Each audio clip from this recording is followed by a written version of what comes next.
Hey, good morning to everybody. Happy Thursday. It's Daryl here. It's bright and freaking early, man. It's 3 a.m. here in Connecticut on the East Coast.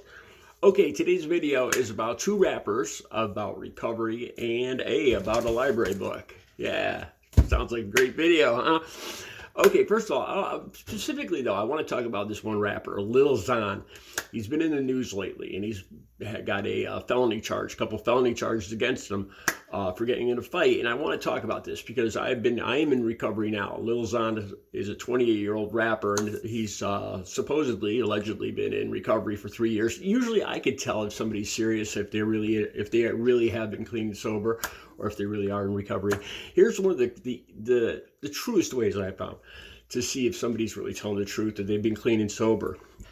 If you ask somebody their clean date, they usually know that. That's like my second birthday. That's like the day I got my soul back. You know, if somebody says this, if you ask them, you've been clean, or they'll say, oh, I've been good. I've been good. How long you been clean for? About 6 months. That usually is a sign to me that the person's still using.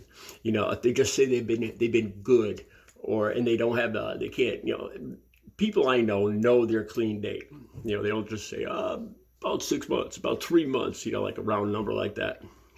That's usually bull. Anyway, okay, so this rapper, Lil Xan, at first I thought, I'm a 59-year-old white Native American dude from Connecticut, so I don't know a lot about rappers. And I wasn't sure. I saw a video about a year back about a Benz truck, and I really liked the video. I'll put the link down below. And that's Lil Peep. Okay, so Lil Peep actually died of an OD at 21 years old from fentanyl and Xanax, which is a deadly combination. Back in 2017, he died at 21 years old. So these two rappers actually have something in common. I assume Lil Xan got the name Lil Xan, Z-A-N. Sounds a lot like Xanax. I'm just guessing here, but I'm kind of guessing what might have been his drug of choice. Anyway, I saw this story. Okay, the link will be down below. He got in a fight at a concert last week where allegedly a guy in the crowd flipped him off, and he kicked the dude in the head, whipped his mic at the dude. And then this video will be right down below. It gets weird. It looks like the bouncer. To me, it looks like the bouncer somebody picks up Lil Xan. He's a small dude. Picks him up and turns around and takes him backstage. And you can see, to me, it looks like Lil Xan, he's being held up, but it looks like he's swinging on the dude that's carrying him, the bouncer, I'm guessing. And this guy takes him and just body slams him, to the ground. And to Xan's credit, it looked like he got up and started swinging again. But I shouldn't really, I want to talk about this because I had a hard time, and I'm still dealing with my anger, my emotions. Let me start with that. When I first got clean and sober, I could relate to what I think Lil Xan's going through. When I first got clean and sober, I had been using for two and a half decades, 25 years, every single day, full-blown heroin and crack cocaine addict. And I didn't realize that I was suppressing my emotions. And when I first got clean and sober, I'd start laughing. I'd start crying. I remember watching a dog food commercial at 11 or 12 o'clock at night. And it was about a dog. I think it had an Irish setter or something. And I started bawling watching this commercial. And this happened a lot. Like I'd start crying or laughing or anger. Anger was the biggest one. I didn't realize that my emotions had been suppressed for 25 years. And then I was just feeling I didn't know how to deal with it. The intensity of these emotions, and especially anger.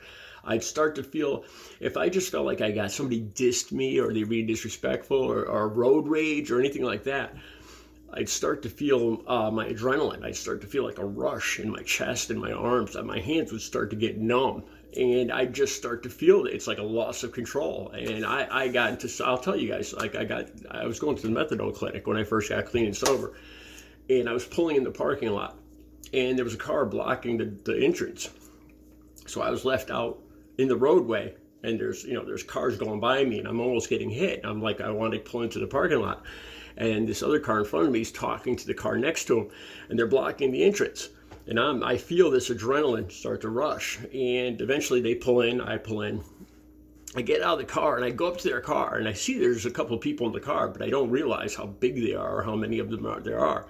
And I start MFing, mother effing them, and I'm talking all sorts of smack, and the door's open. And I'm here, I'm big, I'm 6'3". These guys were a bit like 6'5", 6'4".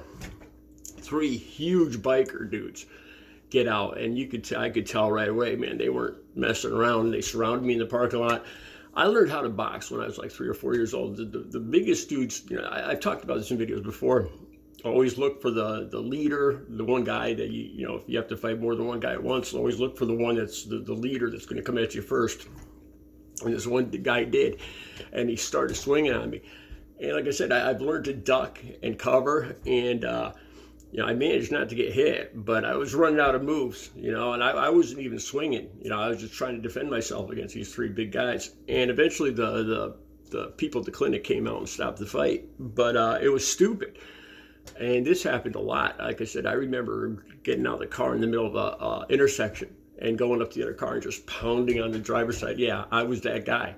And looking back, it was embarrassing and stupid. It was just a total loss of control. I didn't know how to deal with my anger. My anger would just rush up out of nowhere.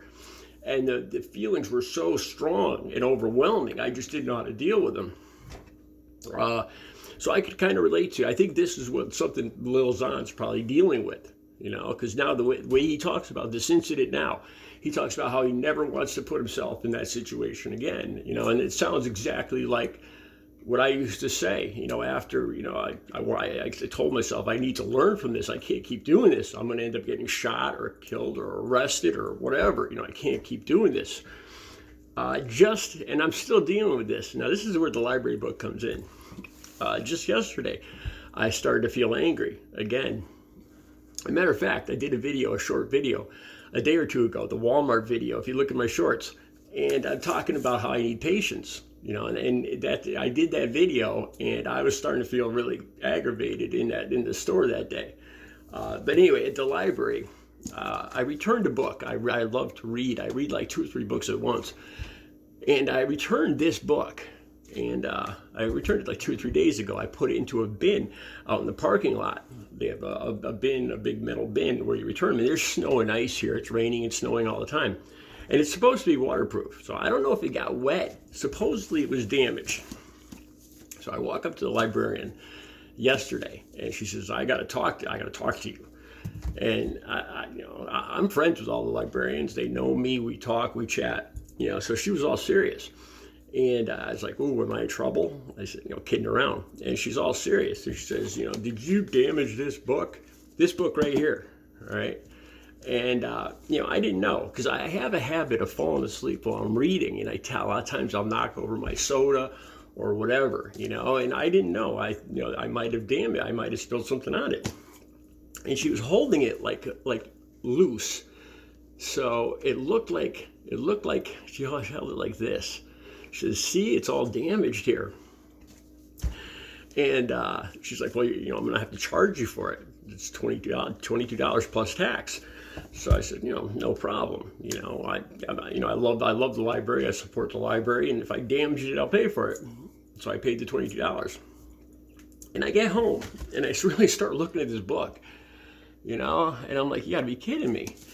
First of all, I'm really not even sure if I did this or not. And this is probably the worst page here. And it's still completely readable, and I don't even know if I damaged this. So I started to feel that rush in the library, and thank God I've progressed and I have control over myself now. In the old days, I probably would have started pushing stuff off the counter and started screaming inside the library, and the cops would have come. Seriously, I'm not kidding around. I didn't know how to deal with my emotions when I first got clean and sober, because they were so strong. I was not used to feeling them. If you've never been in recovery, if you've never dealt with this, if you've never, used for, God bless you if you haven't, but, when I first started feeling those emotions again, I all of a sudden, I didn't realize how much I had been suppressing those emotions for 2.5 decades, you know, and it was just overwhelming. Like I said, I'd start crying at the drop of a hat. I'd start laughing. I'd start giggling and laughing, and I get this tickling feeling in my stomach where I just start laughing hysterically. You know, you almost feel insane because you don't know how to, you haven't felt those emotions that strong, you know, the raw emotions in years. And it was hard to deal with. But here's the good news, man. Recovery is possible. I've been completely clean and sober for over 18 years now. So I wish Lil Xan luck with his temper. I hope he gets it under control like I did. I'll be back later with another video. Have a good Thursday.